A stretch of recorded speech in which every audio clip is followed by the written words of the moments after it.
today's episode, we have guest Helen Miller. We had such a beautiful conversation where Helen shares how you can live from your heart space and start removing things that are no longer aligned in your life so you can live a truly authentic life. Such a beautiful conversation we had today. Very excited to share with you guys. Please enjoy. So me and Helen met in the Tony Robbins community. We're both Plat members, and yeah, I saw a little bit about your work in some of the masterminds and a little bit in the last conference, and it really just curious and excited. And I think what you do is something our audience is especially going to be find really useful. Introduce yourself and share a bit about the work you do, how you help people, and what brought you to this place. Great. So thanks for having me. Hello to everybody. My name is Helen Miller and I'm from the UK. I grew up in London and lived there as an adult until 2021 and I moved to the sea and I now live opposite the beach, which I'm looking at out of my window as we speak. Mm. My work is all around a little bit like my transition from inner city to looking at the horizon is from shifting from living in your head, thinking that you have to control everything, thinking about living from fear, living from limitation, living from programs and things that you were brought up with that maybe didn't serve you, and shifting the center, the kind of compass of your life down into your heart, which is your unique authenticity, your courageous blueprint, your faith, your connection to all that is. And so, head to heart living, head to heart leadership. I have a consultancy that helps people in business and entrepreneurship with conscious leadership and emotional intelligence. And then I have a coaching company where I work with people on all the deep stuff and helping people shift there, and including things that might seem very much in the matrix or maybe we exclude from our growth journey. So things like money and our relationship with it, but also trauma and all of those things that are often the things that keep us in our head because it becomes painful to feel and open our heart when we've been hurt. Mm. And I love uh, the gifts that Source God has provided for us to do this journey. So I also serve ceremonial grey cacao. I will use it in my programs and with my clients, and I have a website with which people can buy that. And I've been holding. I don't hold so many ceremonies now, but I was doing it before people knew what it was. Doing it for a long time, and I think it's an amazing tool that's really accessible, unlike some of the other plant medicines, to help us in this time of big transition on the planet where all the systems are falling apart and can feel quite ungrounding, quite uncertain as the infrastructure that people place faith in is dissolving. And I think it's a great, exciting time to be alive. So yeah, that's why I'm doing what I'm doing.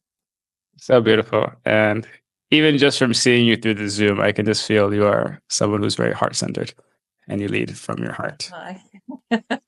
We teach what we need to learn, right? So it is my daily quest amongst the madness to stay in my heart, for sure.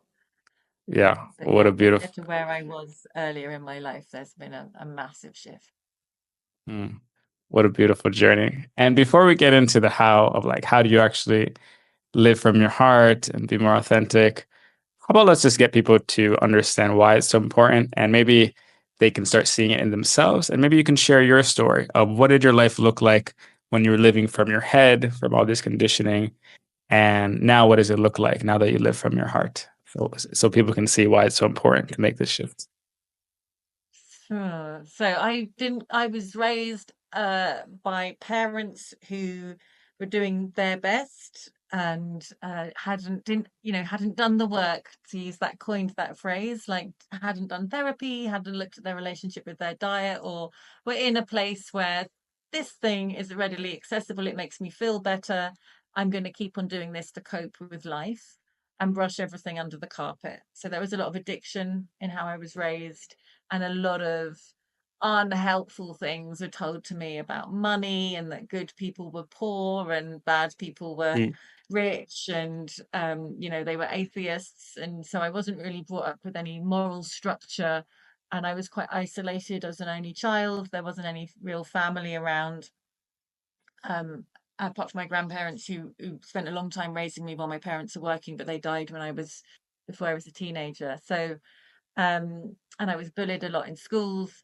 And essentially, I'd blocked out a lot of my childhood. It didn't come online again until I was in my 30s because my amazing system was protecting me. I wouldn't have handled the truth of what I'd been through if I'd been aware of it. But consequently, my teenage years were really dysfunctional because I didn't want to be here. And so I was copying what I was seeing. So I was using drugs, alcohol, reckless living, and multiple suicide attempts to kind of like not be here and cope with when I was. And I left home really young and I was dating older guys and I was living in London. But the one thing that the one thing that now I'd say like allowed me to be in my heart was acting, because Mm. when I was exploring the psychology of another person, I was trying to make sense of a world that I couldn't make sense of. I couldn't understand the people around me, and what I was feeling and what I was being told didn't match up. And I can now, with all the information I've got, understand all of that. But at the point, everything felt like chaos, everything felt like a mess. I felt like a walking tornado. I didn't feel loved and I hated myself.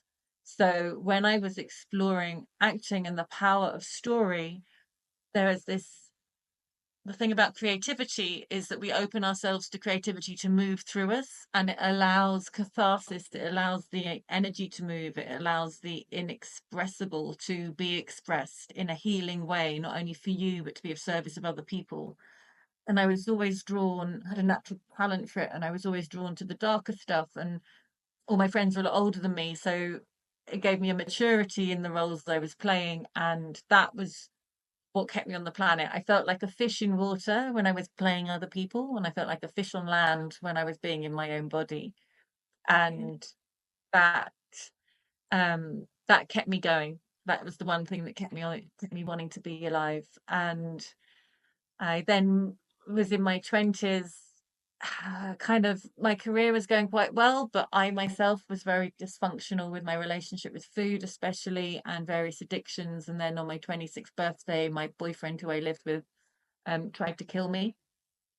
Oh my And God. yeah, it was very serious. I thought I was going to die. It was a prolonged, torturous experience. And then I managed to escape, but it left me with severe CPTSD. I couldn't function, I couldn't work, and I didn't have a support network. And it was that, in hindsight, being taken to my knees, that allowed me to begin my healing journey. It took a couple more years, but if it hadn't have gone that bad, I think I would have just carried on with a life that was severely dysfunctional and unfulfilling. Mm.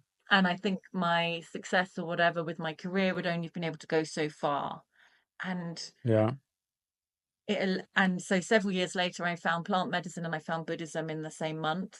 I got Mm. almighty back, kind of like, if you're going back in a catapult, felt like my life had been going back and all this trauma was mounting up and mounting up. And then I had a spiritual awakening in 3 days that was like, pa-ching, Mm. from all this Yeah. pullback I'd been in.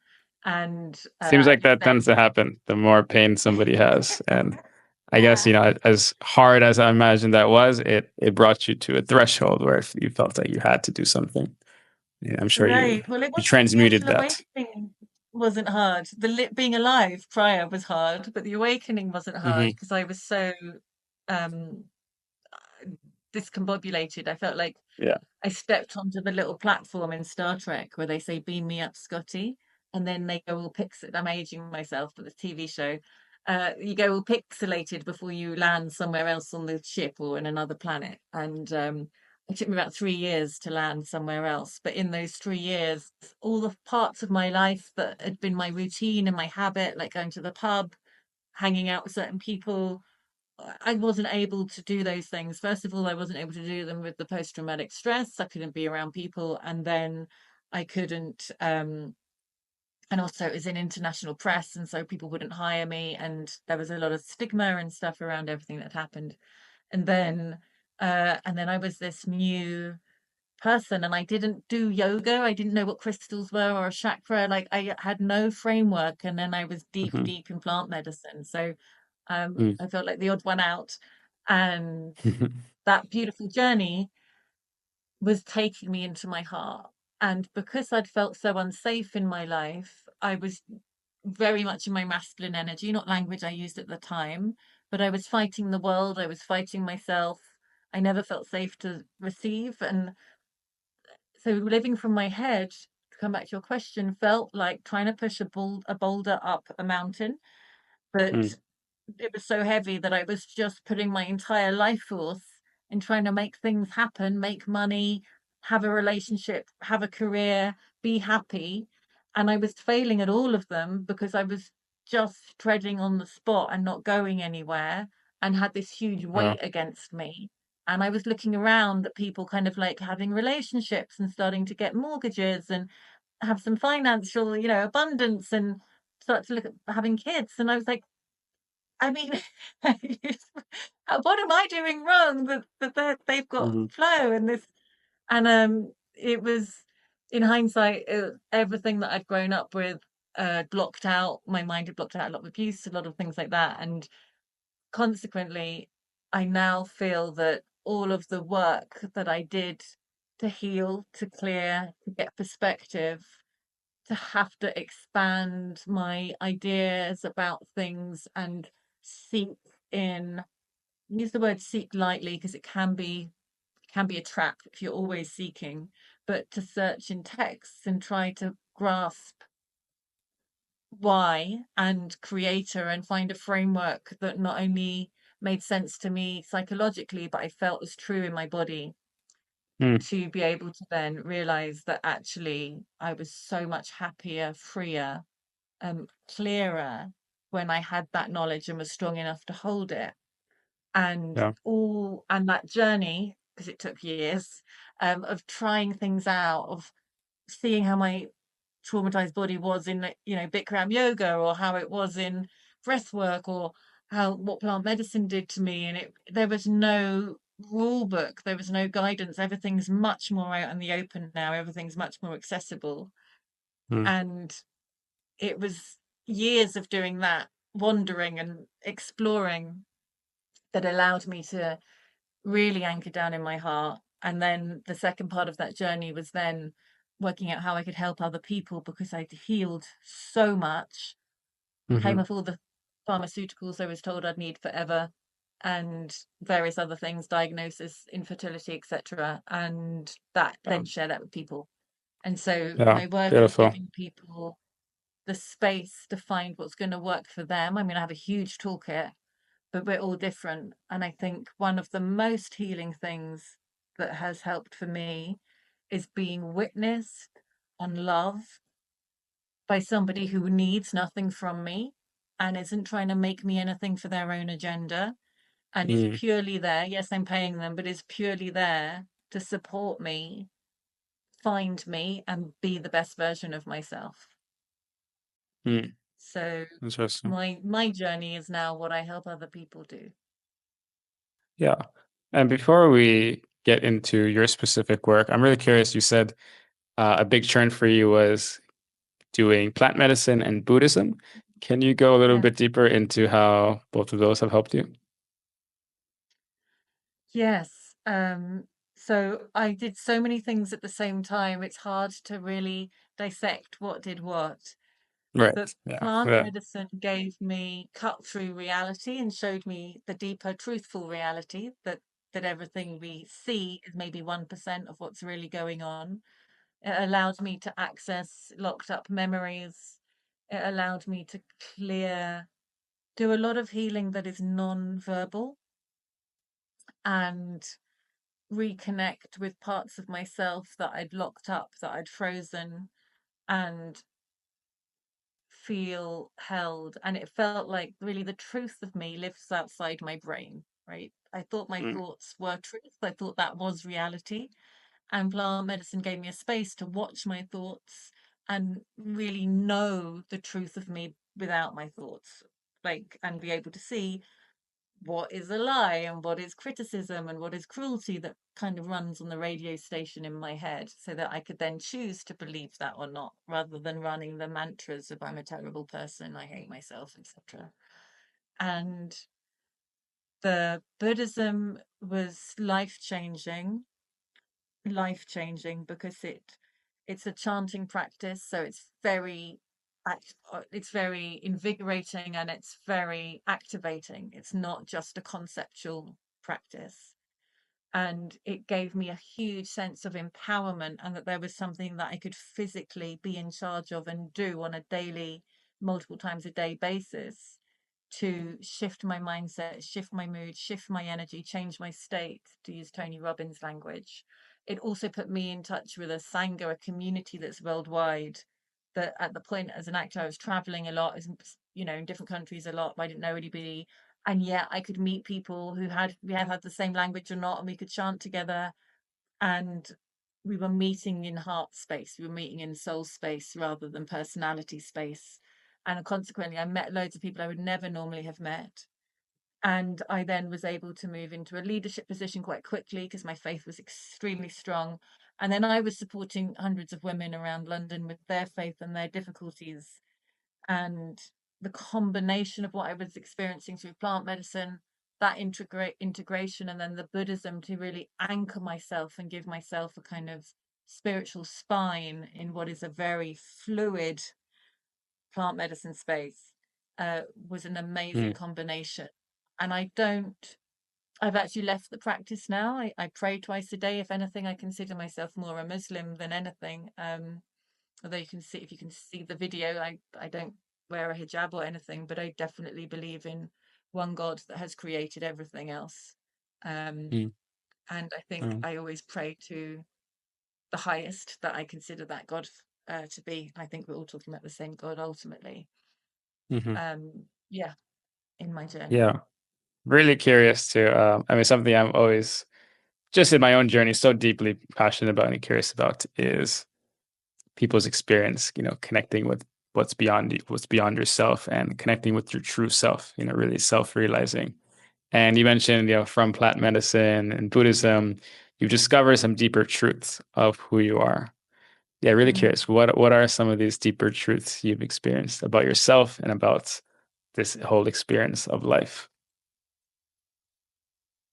So it's so interesting because we only know ourselves to the extent that we've got to, right? So all our potential that is yet untapped, we might have a kind of feeling that I'm meant for more than this. Like when I was here with the boulder, treading space on the spot, I was like, I know this isn't what's meant to be going on, but I didn't know what else was meant to be going on. Just that the Mm, sense that there was more.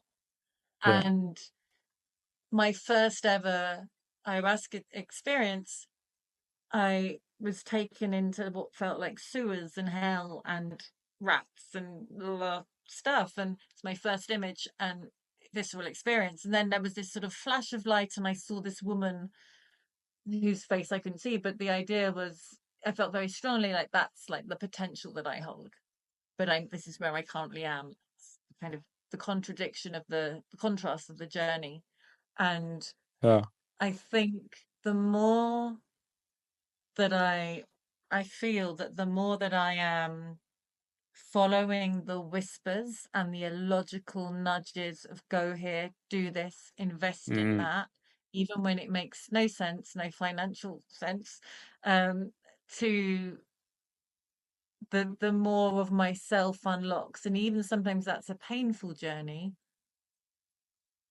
It is showing me that I have capacity and that I grow, and that the less I hold, Helen is a Londoner, Helen is an actor, Helen is a vegan, Helen is a Buddhist, Helen is like, the less I am prescriptive about my identity, and the more that I am available moment by moment to the truth of where God, the divine source, wants my life to go, the more I experience myself in different ways, and the more I feel what's true, what's true to me.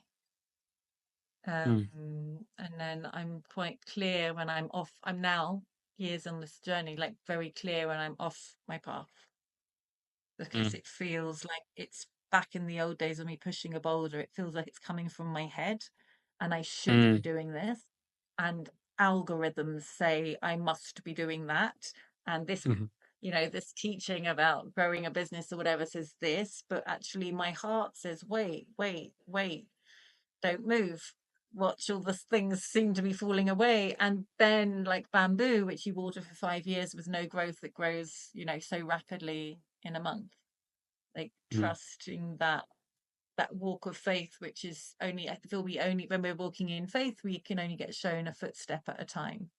We don't get the Yeah, 5-year plan, the rest of it. absolutely. Yeah, yeah, I can really resonate with that. I mean, I used to really be very super logical, only make decisions that made sense. I used to not even I thought spirituality was only for crazy people that were Mhm. emotional and didn't weren't thinking logically. But the past few years has my spiritual journey has continuously deepened, and now I really pretty much make all my decisions from intuition, which I believe comes from the heart or just from source. And a lot of the times they don't make any sense, but they always work out so magically and beyond what I could have expected. So I'm really curious for you. I think a lot of people would love to do that, would want to live from their heart, and stop having to overanalyze everything. So how do you help people do that? What's the process? So it's going to look different for different people, because when I'm working with people, we need to understand what's blocking them. And for some people, it's going to be a fixation on whether what people will think, or it might be a fixation on money, or it might be a fixation on their belief in themselves about what they feel they're going to be good enough at doing, or a fear of Mm, failure. There's yeah. need to sort of start with how that inner radio station, like what is the mantra that's playing. Mm, yeah. So there's a But lot it of different blockages. And why don't yeah, for this example, since I know a lot of people are on this audience are struggling with confidence, social confidence, a lot of this fear is they're worrying about what other people are going to think of them. So mhm. if somebody has that fear, yeah, well, let's So start if from there. somebody worries about what people are going to think of them, um, well, first of all, I think what's really helpful to know that they've done these studies, and I can't think of the quote, the source right now, but I've looked at the original. But if you've got 10 people, 3 people are going to not like you no matter what you do. Okay. Ah, Even if you go to, like, you go to a gym class, or you go to the vegan convention because you're a vegan, like whatever kind of club you join, 3 people are not going to like you no matter what, because you're gonna have the same name as the teacher they didn't like, or because you look like their ex, or whatever. 3 people are just not going to like you. 3 people are going to ah, think you're awesome no matter what you do, right? Because you look like their best friend, or you support the same football team, or they find you attractive, or whatever it is. 3 people are going to think you're awesome, and 3 people are just going to be like, oh yeah, Helen, well, whatever, she's okay. And yeah. then there's one person who's probably up for grabs. But ultimately, if you decide to go out in a pink jumpsuit or dress the same as everybody else, that reaction to you doesn't change. Three Mm, people are going to think, what on earth are they wearing? 3 people are going to think you're amazing, and 3 people are going to be too busy to care. mm, So within that knowledge of that, that's just how life unfolds. Look at what is the one air like what is one thing that would bring you the biggest piece of joy, or the biggest feeling of liberation in one area. So might it be, I don't like the way that I work, or I don't like the way that I dress, or I don't like the fact that all my friends want to drink alcohol and I don't. What is one area where you could go and do a micro change? right. And so if it's hanging out with people in a pub, suggest you do something else, or go and don't drink, or maybe go for the first time and don't tell people you're not drinking, and get a tonic water or something. They don't know you're not drinking vodka, or a non-alcoholic beer, or something like that. And so gradually you can start to strengthen that inner compass of yourself, Mm, so that you yeah. start to feel that you're being true to yourself, but not at the expense of shame, which is really what is often where people don't live in their authenticity. And the thing about shame is that it's generally formed pre a sense of ourself. It generally comes from early childhood. And when we can the shame is dissolved by being seen in the light. And that's what we're trying to do when we're trying to conform and we're worried about what other people think, is we're not allowing ourselves to be seen in the light. So it's Mm. about gradually micro habits, allowing yourself the truth of who you are to be seen. So I'll give you an example. I had a flatmate years ago, and at that point I was a very militant plant-based vegan, and it was a vegan household. And she moved in and she would go out for dinner with her friends and she wouldn't tell them she was vegan. So she'd eat cheese and dairy and milk because she wouldn't want to make a fuss in the restaurant by saying, "Can I have this without the dairy?" And I sort of went, "What? Why would you do that?" She was like, "They're your friends. They love you. Why would they care?" And she was like, "Because they'll think I'm fussing." Or, and I was like, "I don't care. I don't care what anybody thinks, but I do care what my friends think." And of course, like there were people that cared about what they thought. I just didn't, not in that situation. And so for actually, it was her just hearing that they're not going to care, that next time she was out, she said, "Can I have this without the cheese?" And someone said, "Why?" And she said, "Oh, I'm doing veganuary," which is a thing in the UK where you be vegan for a month. And they went, "Oh, cool. I think I'll try that." Like, she Yeah. became an inspiration rather than people Mm. criticizing her. So that was what felt like a big shift for her, became a micro change that then meant she never again ate dairy when she was out with her friends. She could be authentically her vegan self. Mm. And so Yeah. it's little things like that that build the confidence that you're not going to be rejected for who you are.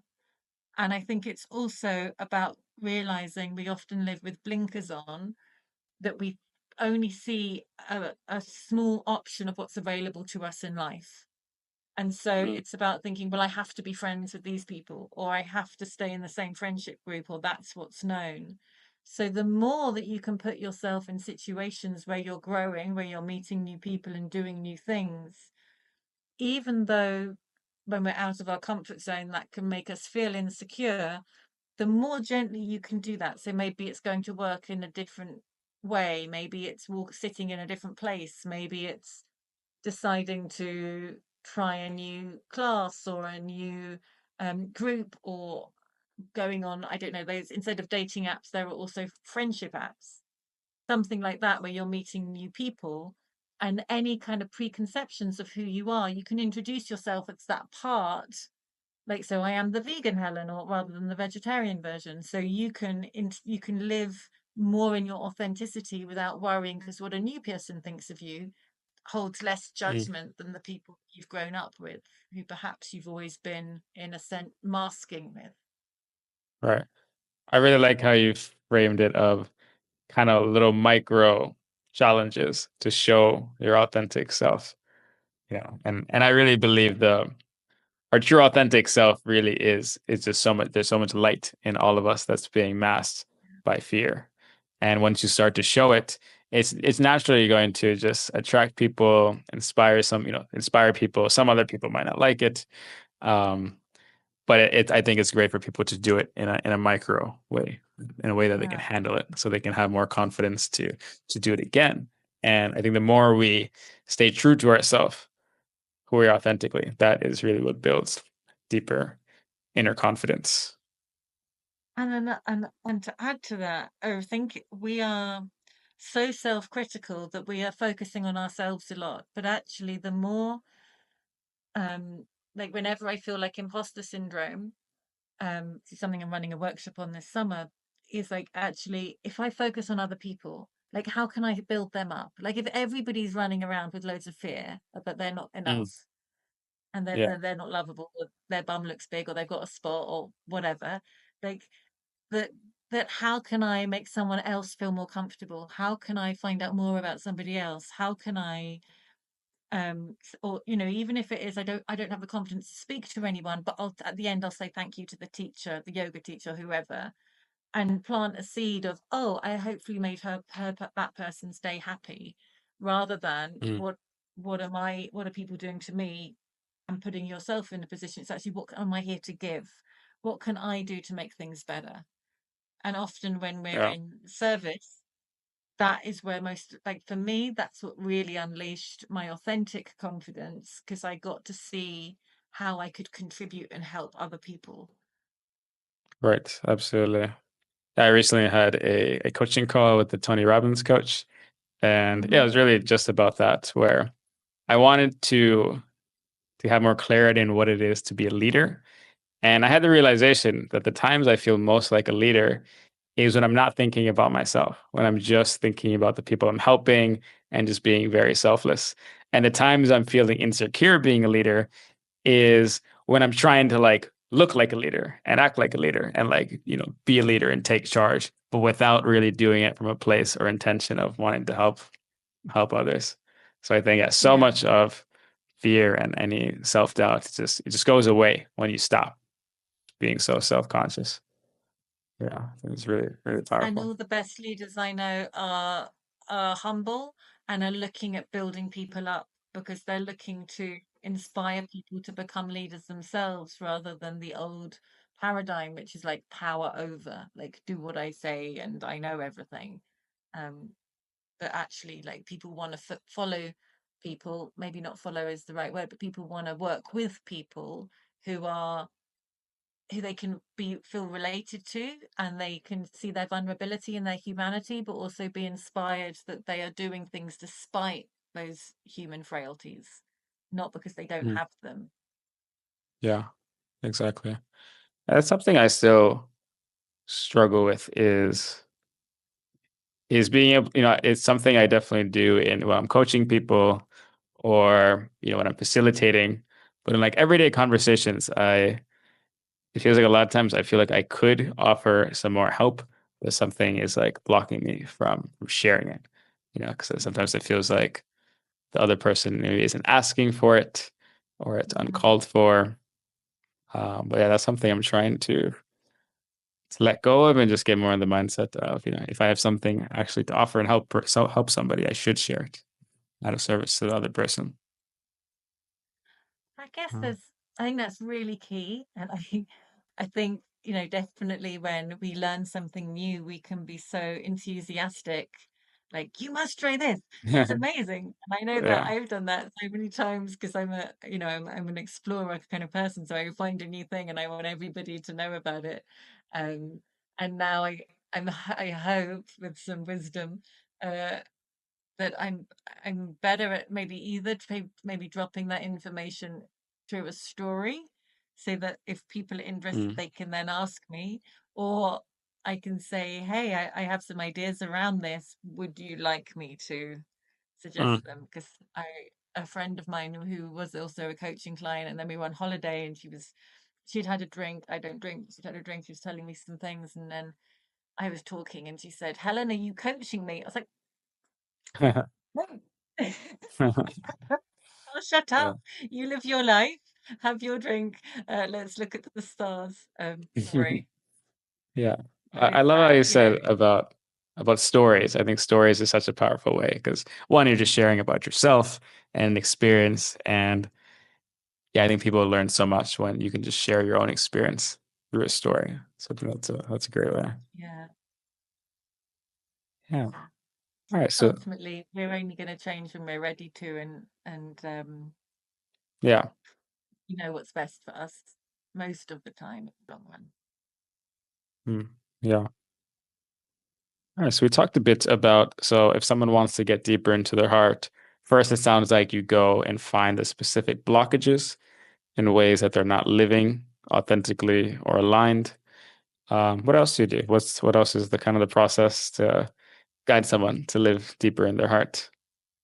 Well, working out where in their life they feel that they are, even Mm, because we all are somewhere, whether it's when you're doing a jigsaw puzzle or when you're in the park or when you're with your pets, there's going to be somewhere where you feel that flow and that freedom and that love and mm, that safety in yourself, no matter where you are. And it's working out how how the messages that you get when you're in that space, they may not come in words, they may come in feelings, they may come in intuitions or ideas. And then essentially, when I'm working with people, and I think I'm not meant to work with everybody, but the people who do feels a bit like a soul contract in terms of I'm like, well, I believe I can help you is because I can really see the fulfilled potential of where they could get to. And so I show up holding that mirror until they're looking in the mirror and they're seeing the same reflection. And so once we start to really believe in ourselves, and often we haven't had anybody fully believe in ourselves in a very sort of grounded way, that is where we start to develop and not and know that self-belief. And then when Mm. we feel safe to believe in ourselves, that is anchored in the heart, because it's when it becomes egotistical, that's coming from a place of fear, really, about Mm-hmm. I need to pretend or overachieve to do it all in my own strength. But when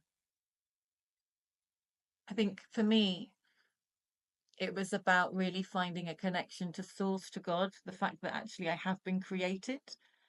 And if something can create like chocolate on trees and strawberries and the sea and dolphins and all the beauty in life made me, then I'm here for a reason, and it's going to be, and I feel like I'm a good person. So I'm here to do something good. So whatever stories I'm telling myself, they could be true, they could also be wrong. And what if I believe the truth of what's possible and work with that as a reality, and have someone around me who can support me and show me and, pass over some tools and don't go that way, Helen, I've tried it, it's not great. That then means that I'm waking up every day with a different experience. I'm not focusing on my past. I'm not harboring and energizing what I can't do and what hasn't worked. And I'm focusing on what could. And ultimately, it develops a deeper trust in yourself, that even Mm. if things go wrong, you've got your own back. And beyond that, source, God, the universe has got your back. Mm. Yeah. So it's really about developing that own self-trust. And I'm curious, it sounds like you said part of your process is you kind of be a loving presence for somebody. I Mm. wonder though, how could that potentially keep somebody from being able to trust themselves if they're kind of just getting, could some people maybe just end up relying on this other person that's supporting them? And how do you integrate it into, so it's like, it's my self-trust and not somebody else is validating me? Yes, great question. My work is definitely not about making people reliant on me. One, because I wouldn't want that, and Mm-hmm. I like the sense of freedom, and I wouldn't want energetically to feel held back in that way. But it's about repeatedly reaffirming to people that they can do it, and looking for parts of their life where they have done the thing and they Mm. have achieved. Like, look at the I see. relationship you've got, or look at the kids you've got. Like, you have Mm. this in you. You were able to climb that mountain, or you were able to lose this weight, or you were able to make this money.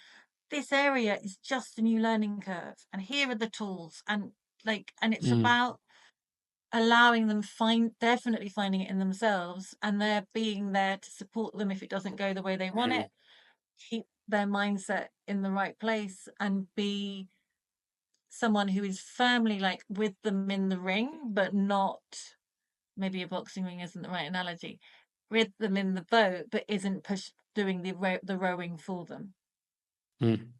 Yeah. So it so sounds that they can like, get out of the boat and they're still on their journey, and they've got the tools, they know how to row. yeah. So it sounds like you're really just being a mirror of truth for them. Because I I think think for a most mirror. people, yeah, I think for most people, they end up looking at the reality of only what's bad, like what they're not good at, all the limiting beliefs and the stuff. Right. Most people struggle to find the truth of what they're good at. So you're helping them just see that clarity of what actually, and shifting their focus to what they're actually capable of based on their past experience.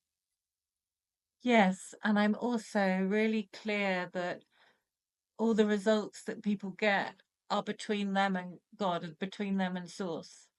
And I'm Mm. there as a space holder, as a champion, as a friend, I will go all in with all I have to support them. But what happens in the time we're working together is in their divine like mission. So if it's Mm. extraordinary, amazing, I'm not going to take the credit for that. Like, that's between them and source, not between me.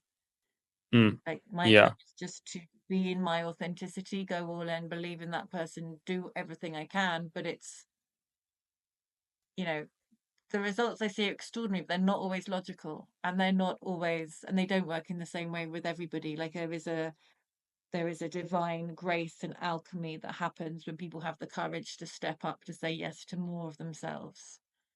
And Mm. that is beautiful to watch, but I can't believe that it's me doing it. Right. It's really their journey. Yeah, like you said, Yeah. you're just holding the space for them to feel maybe more safety to be able to do that work. Yeah. And I think it's for my journey, like working with people, whether it's been with a coach, with a therapist, or with a, when you find someone who is the right fit for you, like that saved me years of not moving, not even moving Mm. forward, moving inwards, revealing myself. Like the growth has just been so much faster when I felt safe, because it's easier to feel safe when there's someone else with you. Mm. Yeah. It's like you're kind of going deeper in yourself, but you have kind of someone out there just in case you need to hold their hand, you know? But it's really Yeah, you're going into the exactly. depth of yourself. Even if Yeah. you're just going, it's dark, and you've got someone going, Yeah. yeah, it is. It's a very different experience than you going, it's dark, and there's no Yeah. light. Yeah, totally, for sure. That's a good way to put it. Yeah, and I think what And you I think, said. Yeah, go ahead. now after you, Alex, sorry to Oh, I interrupt. was just gonna say, it sounds like what you said of finding somebody that you feel safe with. And I feel like that's where a lot of people have struggled. And even, I've talked to some people and they kind of give up because they Mm. have a bad experience and they just stop, looking for help from other people.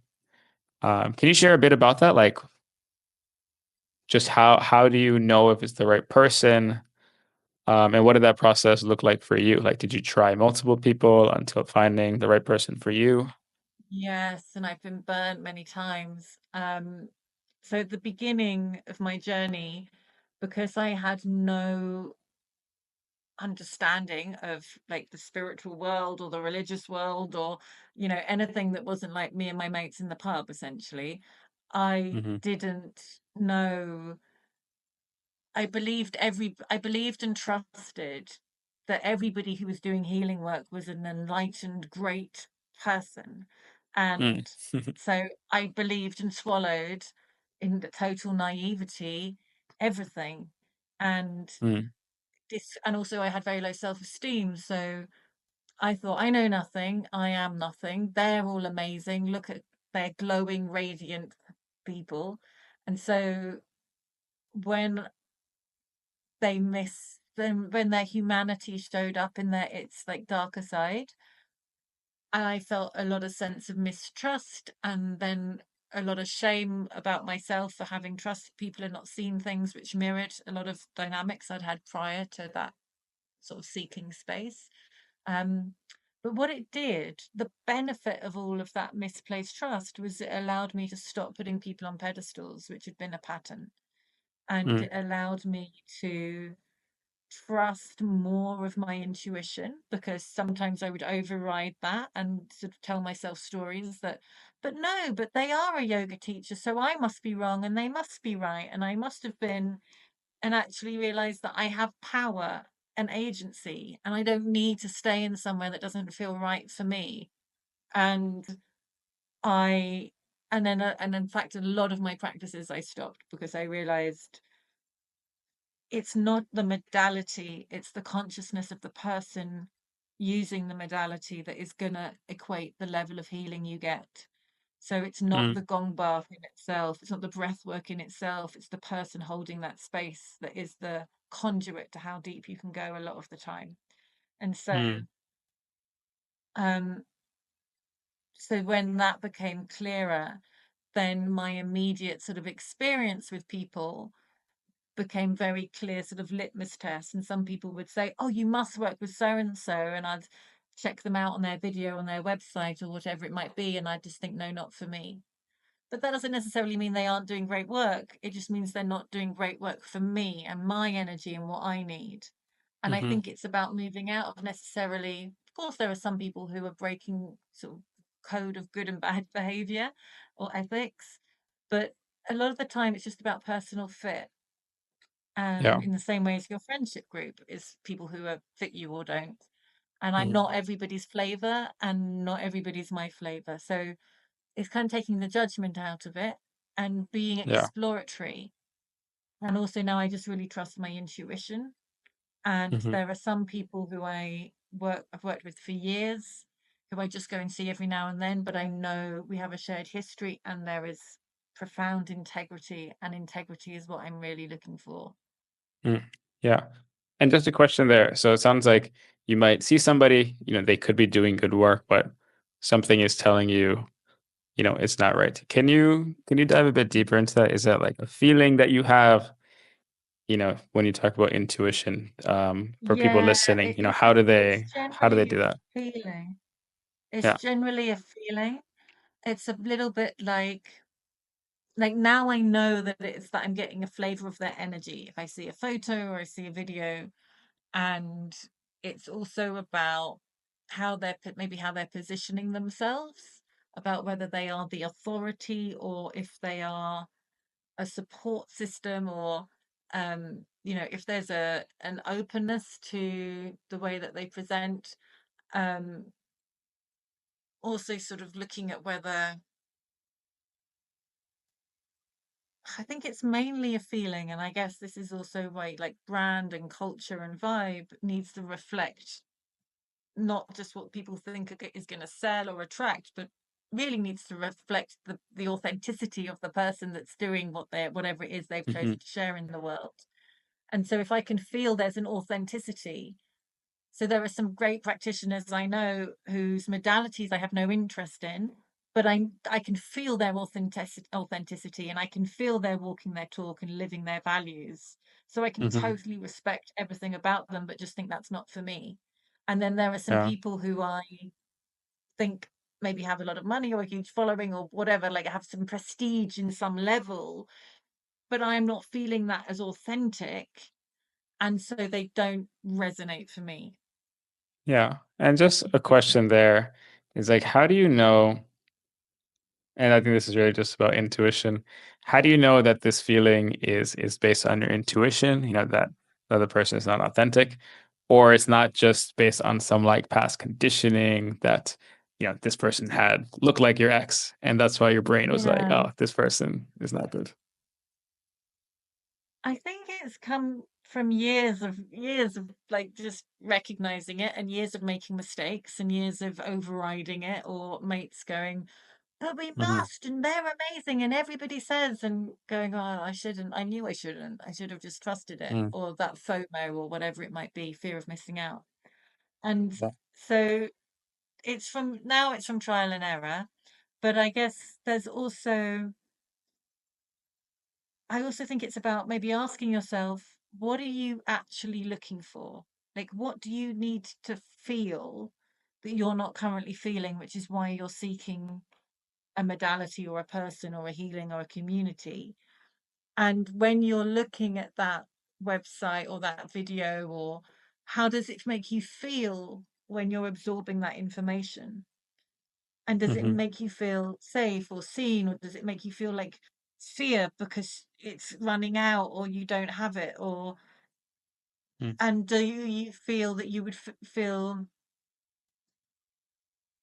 safe, seen, understood in that space? Or do you maybe feel like you would be judged and criticized?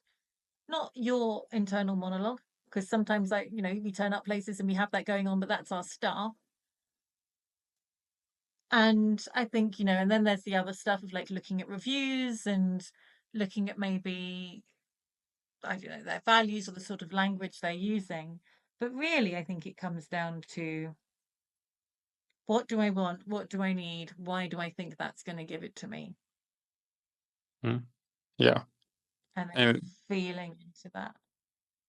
yeah, and it seems like it's asking those questions, and then eventually you have to just try, and it's trial and error of You have to try. learning how And to there, trust them. There is a little bit of a woo exercise that I do with clients sometimes if they're thinking, or potential clients if they're thinking of working with me, which is, close your eyes, imagine it's 3 months, 6 months in the future, and we've just finished working together. How do you feel? And then come back to the present moment, and then 3 months future, 6 months in the future, whatever. And we haven't worked together, and you've made a different choice. How does that feel? And that can so sometimes I think when I was considering going to Peru for the first time, and I had another opportunity that came up that would keep me in London, and I did that then, and I was like, okay, so if it's April and I'm in the jungle, how does that feel? Okay. It's April and I'm in London doing this job. How does that feel? Oh my God, where is the aeroplane ticket? I'm going to Peru. Yeah. It was so clear to me that Mm. even though it made financial sense, blah, blah, blah, it was safe, it was known to stay in London for this opportunity, I knew that everything was lighting up about me being in Peru. Mm. Yeah. So that kind of future pacing and seeing what Yeah. feeling sparks up. Yeah. But you can use it about a new yoga class or, you know, whatever it might be. Mm. Ah, that's a good, yeah. Anytime you're contemplating something, just imagine yourself actually doing it and seeing Yeah. how it would feel. Yeah. It's a good practice. Yeah, I actually did a podcast with the intuition coach recently. And yeah, kind of the theme was that we all have different ways of feeling it. For some people, it's a voice, other people, it's a sensation in the body. And it's really the theme was just it's something you have to practice. You're going to hear it, listen to it, and eventually you kind of have this sense for what's your intuition. And it seems like you've really developed that sense, and now you know when something feels right and it's aligned versus something that's not. Yes, and it's for a while I don't really like the word signs because there's lots of sort of bump on, social media about if you see a feather or a certain number or whatever, like, Yeah. like there's a lot of filler stuff, right? But there was this time in 2020 where water kept on showing up and I knew it was trying to give me a message and I didn't know what. So I'd lived in the same place for 11 years and the bathtub didn't have a hole to kind of for the overflow. And 11 years I'd been running baths there. And once I flooded the bathroom and I was like, but as I went to kind of like pull the plug out and turn the taps off, I just had a very strong sense this is important. But that was all I knew. And I was like, and I know I nearly, wet the carpet, but it was more than that. And then a few days later, the toilet rolls had been stacked on the back of the window behind the toilet, and then one fell in the toilet for the first time. And I was like, something about water. And eventually these messages kept on happening. And it was that I was meant to move to the sea, which is when I left my inner city flat and moved to the beach. But Mm. I didn't get the clarity of that until a few months later. But it was all these kind of intuitive knowings, but they didn't give me the answer. But it was just clocking them. It was like a kind of scrapbook of evidence that when I got this big realization that I was meant to live by the sea, it Mm. was it was so known. It felt like all of those dots joining in one moment. Yeah, beautiful. And something probably like a few years ago, I wouldn't believe in at all, these kind of instances. But now I really just believe, life is always communicating with us if we're open to seeing it. And we have to trust our own experience, right? Like not have somebody else tell you if you see this water, it means this. It's like whatever it Yes, sparks in exactly. yourself, you have to trust that and allow that to be your I'm process. gonna Google what does dropping the toilet roll in the toilet mean, because it's not Yeah. that. Go on Reddit and It's not that. yeah, It's exactly. somebody's written a blog about it, but doesn't go inwards. Go inwards. Yeah, it's your experience, and you have to. I think really all this of trusting your intuition, learning to trust yourself, is really learning to trust your own experience and your own judgment, and your own It journey. is, and I think it's also having a framework which allows you to not feel like a victim of your life and really Mm. understand that no matter how horrendous it's been, and I speak from experience, like I've been through a lot of horrendous things, and in the moment I wouldn't want to repeat them, and I wouldn't want to repeat them now, and I wouldn't wish them on anyone. I know we all have those moments. It doesn't make any of us special, but the having a framework that allows you to understand that you are more than those moments, and it doesn't mean you've done anything wrong, but they are the golden opportunity to grow, because that amount Mm. of Yeah. energy, that like dark energy or intensity or pain, Mm. is in itself energy. And so if you Yeah. can then learn to use that energy, it's the extent to which you can grow, it's the bandwidth Mm. like Absolutely. which your roots can deepen into. And I think having that perspective shift, which I never had before, um, is allowed is what gave me the confidence to try out these different healing things, or in the first place. Otherwise, I just would have spiraled into what can make me feel better, what can make me feel better now, what can make me feel better now, and stay trapped and small in my head. Mm. Yeah, totally agree. I think, yeah, our pain can really truly be our strongest gift. If we use it, it's really Yeah, just life force energy of potential, and potentially be used for something that can move you into such a positive direction. yeah. Yeah. Um, if it's okay, I'll just share a quick analogy that really helped me at Yeah, the beginning of please. my journey. So when I met Buddhism, I knew nothing about it. I just heard this chant. I started chanting, and I never stopped. And I didn't understand why. My head was going, "You nuts."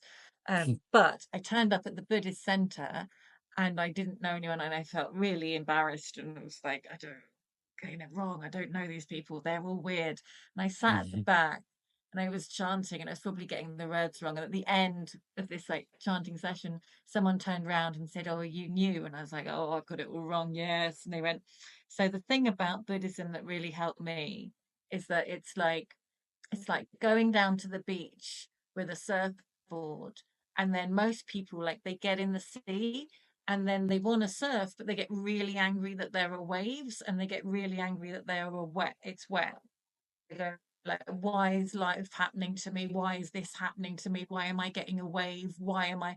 And they forget that they've got a surfboard and they're meant to be surfing. And so the practice of being a Buddhist in life is learning that you've chosen all of it, and that the Mm. waves are going to keep coming. So you might as well get on the surfboard and try to work with the waves so that you can have fun and Yeah. you can grow. And then when you become a really good surfer, you actually go and seek out like the bigger and bigger and bigger waves. And they said, like, when you become a really strong Buddhist in faith, people chant for problems. When life is shitty, they chant for things to go wrong so they can grow. Damn. And I was like, these people are mad. These people are mad.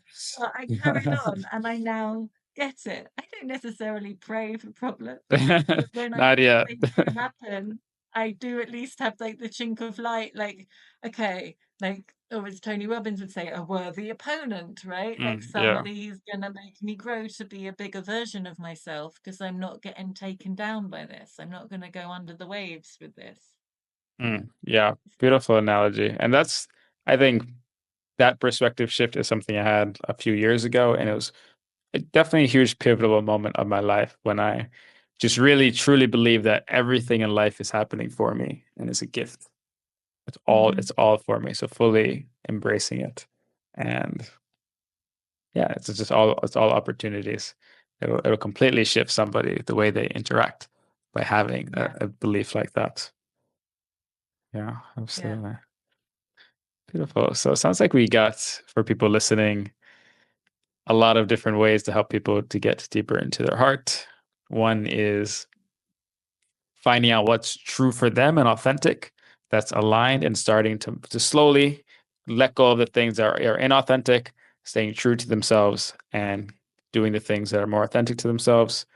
We talked a lot about intuition and how to feel into what's right, and how to find somebody else that can support you on this journey, which I agree is so powerful. You can have so much faster and more intense progress when you have the right person that's supporting you. It makes such a big difference. And how about just the last thing we can offer to the audience is, what are some daily practices or rituals that help you to stay connected to your heart and live from your heart? prayer. for me. And the way that I pray is, I mean, often when we pray because like, oh, I want this thing's happened and I want this, right? Go into like, Yeah. I want it. But I have pray morning and night with gratitude first. So thank you, and Mm, not kind of trying to like warp what's like thank you for this opportunity to grow, but like no, just forget that. Just like what am I actually thank you for? Like thank you for my body, thank you for this that podcast mm, with Alex, that chat, like thank you for my flat, thank you for my I just bought a rebounder to jump up and down on it. It makes me really mm. happy. Like thank you Yeah. for all the little things and getting myself, and that opens my heart because you can't be grateful Absolutely. and angry at the same time. And I Right. used to write gratitude lists with like anger, like, it's dead, right? So Yeah. in lack, and I was like, this has got to make me rich. Um, Yeah. and so actually getting the frequency of gratitude, So and feeling then it in your like body, like feeling exactly. the gratitude in your heart. And some Yeah. days it takes seconds, and some days it takes longer. So doing that, like getting a gratitude thing going, but then that takes me into prayer, which is not just for me, it's for clients, it's for the world, blah blah blah. And I think, And what does that and prayer when look like? So after the gratitude, what does that prayer look so like? after the gratitude, I will then go into what I want, but I always preface it for with the understanding that like that which has created me knows what's best for me. So, Mm, like my word would be God, but you might use a different word.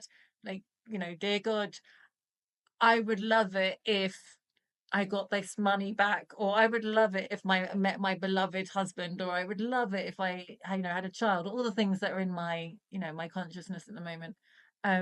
But all of that I hold up to you, knowing that I surrender to the highest and best good for my life in this lifetime and the next, and mm, prefacing with that, and that gives me a sense of confidence and ease that there is, and I definitely believe in divine timing, because there are lots of things in my life that I wanted that I know if I'd got them when I wanted them would have been a total car crash because I wasn't ready to yeah, handle them. Um, totally. so I pray with that kind of awareness, and I then try and live my life with the trust. I still take massive action. I still go for things, but the sense that I'm being guided rather than it's coming from fear or lack. And if I don't feel the clarity or that I feel like God is guiding me somewhere, I will do my best to cultivate my patience to do Mm, what I can that does feel right and aligned. And often that means going really close to the wire with things, because I feel like when you're walking in faith, you're tested and you're only given like the next right step, not the big plan, as I mentioned before. So I'm praying with gratitude, and then I'm praying for what I want, but with the caveat that grace can come in and expand or change that dream and that vision, because there might be mm, something better that I have no idea about. yeah. And then I pray for others, the people that I'm working with. I pray for the highest and best for them, and I pray for people who I feel need it, who maybe don't have a practice or a faith. And then I'll pray for conflict or war or whatever it may be. And I also always pray for my mentor. Mm, beautiful. Yeah, I can even see it. I feel like immediately gets you into your heart, even just you Yeah. speaking about prayer.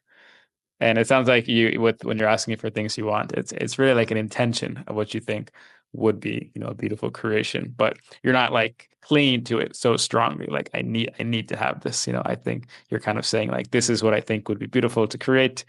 But if there's a better plan, I'm open to it. Mm. And but you're still by having that intention, you're kind of naturally pushing yourself in that direction and being pulled towards it. Yeah. I mean, it also, I think it allows my life to move very fast, because I'm not future pacing, as in, this has got to happen, so I'm only focusing on this. So, like joining the Platt community, I'd heard of Tony Robbins, I didn't really know his work at all.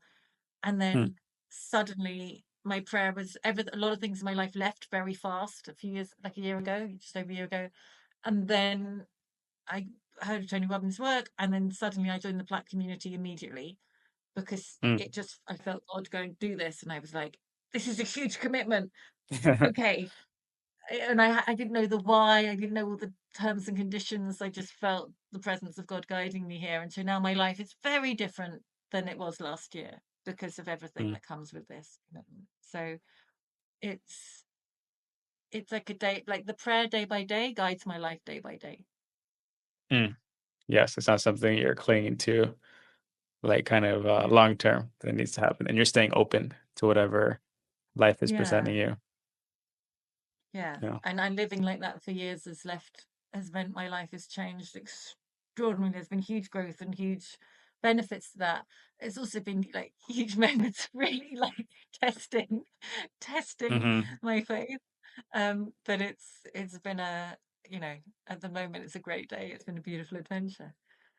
Yeah, definitely has its challenging parts of like not being able to kind of have a strict plan.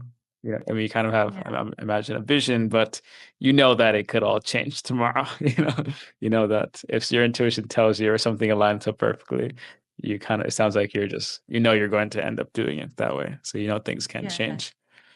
But again, that adds so much adventure and excitement and zest to life. Right. And I think that's really what living from your heart is.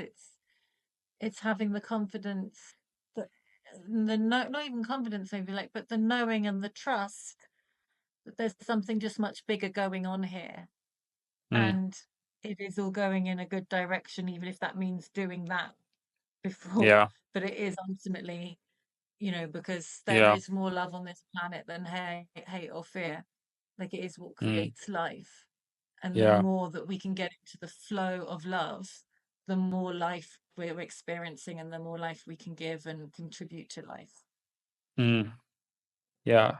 Seems like a big part of this process of, you know, living by your heart is really staying open to what life is presenting to you, open to the love that's available instead of being so close of like, this is what I want, this is what I need. I want it to exactly be this way. And I'm not going to be happy if it's not given to me this way. Right. Because then we're always chasing and we have very strict terms and conditions that Yeah. generally will then change and, get to this amount of money or this weight or this amount of, whatever it might be, success, followers, all the, ta- these tangible things that don't really mean much. There's always going to be more criteria. Yeah. Absolutely. Beautiful. Any other practices that come to mind that you think someone listening would get value from on how to connect deeper with your heart? I mean, so many. I mean, being in nature, trees, I think I do work with trees. I think trees are Mm. fantastic.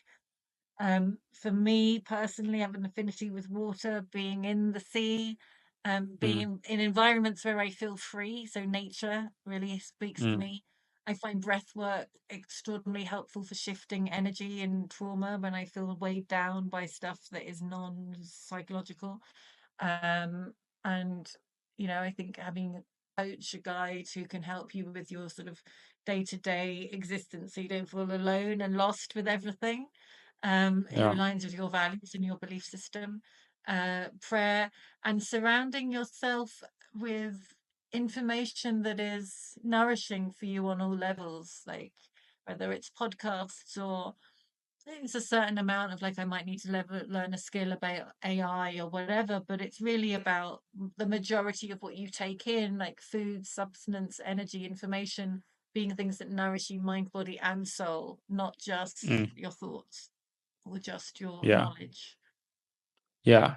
It sounds like a lot of it's not not just focusing on your thoughts and being connected to your thoughts, but connecting with your body, maybe with the breath work, connecting with, when you're in nature, I think immediately your body's going to shift and people will feel, more calm in their mind. And that's going to put them more in their body. They're going to feel connected to their surroundings, their environment.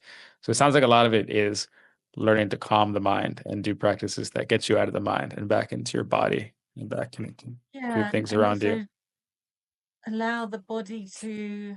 So at the moment, it's like listening to your body because my body still has lots of trauma in it. I've got through loads, but it still speaks to me. I mean, I went at it in CrossFit this morning, and then I felt very activated. I felt like I'd moved a lot, and that's good for me. But then I came back into my flat quite wired, and so I clocked that, and then I had to like spend my whilst getting ready in my morning routine, you know, like allowing myself to listen to my body. And yeah, I'd strengthen my muscles and I'm building my energy body, but it's also bringing up stuff. So Mm, it's being able to kind of do both, like the clearing and the strengthening and the expanding, rather than just releasing or just feeling or just yinning. I think we need to mm. Like find a kind of be balance. able to understand the language our body speaks to us. And it's the same with like emotions. It's not condemning anger or fear, but being able to speak that language so we know what we're saying. Mm. Yeah. It's like integrating like the mind, body, and the spirit, and not just focusing on one. Yeah. Yeah. Amazing. I think we covered a lot today. Yeah. Any last, yeah, I think anybody listening has some pretty practical guidance on how to live and connect deeper with their heart. Any final message you feel called to share for people on this journey? The final message. Um, don't take don't like sentences that's like we don't. I was gonna say ultimately just have more fun. Like life's intense. Mm, And if there's an opportunity to enjoy a moment, I used to never clock that. I remember used to seeing rainbows and I'd be too much in a rush to stop and look. mm, And, you know, as my mum used to say to me, like, you know, stop and smell the roses. And I yeah. think that things like that, like in the present moment, is where our soul is. And so the Mm, more that we can, you know, be delighted by the way that sunlight falls on a cup or whatever it is, mm, that feeds us and gives us a strength and a resilience to do whatever it is we need to do. mm. Absolutely. So slow down, just enjoy the beauty of life that unfolds. Yeah. Yeah. Beautiful. And if people want to go learn more about you, or potentially maybe after hearing this, they feel like you are somebody they might want to work with, is there any offerings or any links or resources you can Yes. provide? Absolutely. If you head to my website, Helen Miller, and my name's spelt with an AR, Millar, Helen Millar, .co.uk. I've got there's a banner at the top called the Shift Kit. It's loads of free resources that you can download, Mm, access from webinars to checklists and things to help you stay in your heart cool. and shift from head to heart. That's why I called the Shift Mm, Kit. I'm on cool. Instagram as Helen Heart Healer. If you'd like ceremonial grey cacao, top notch, ethically sourced from Peruvian Andes, that's Heart Healer. And Is it ships yeah, you can internationally? re- The cacao? it ships internationally, Oh, and there nice. is no middle person. Like all profits go directly to the families and founders that grow Oh, it. beautiful.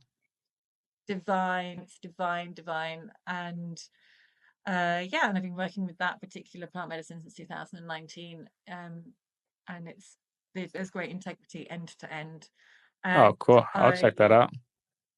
perfect.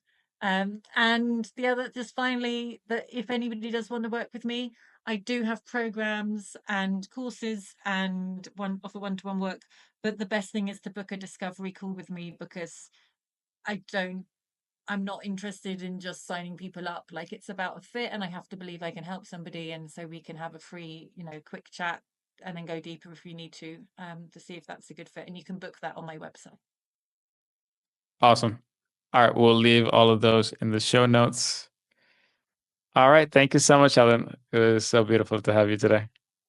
Thank you, Alex. What a joy. Thank you so much. And thank you to everybody who's tuned in. Thank you guys so much for sticking with us till the end of this episode. If you liked the episode, please leave a review on whatever platform you're listening to. It makes a huge, huge help for us. So please do that. We have some amazing people already lined up for the next several podcasts. So you definitely want to stay tuned for that. And yeah, thank you for watching, and I'll see you in the next episode.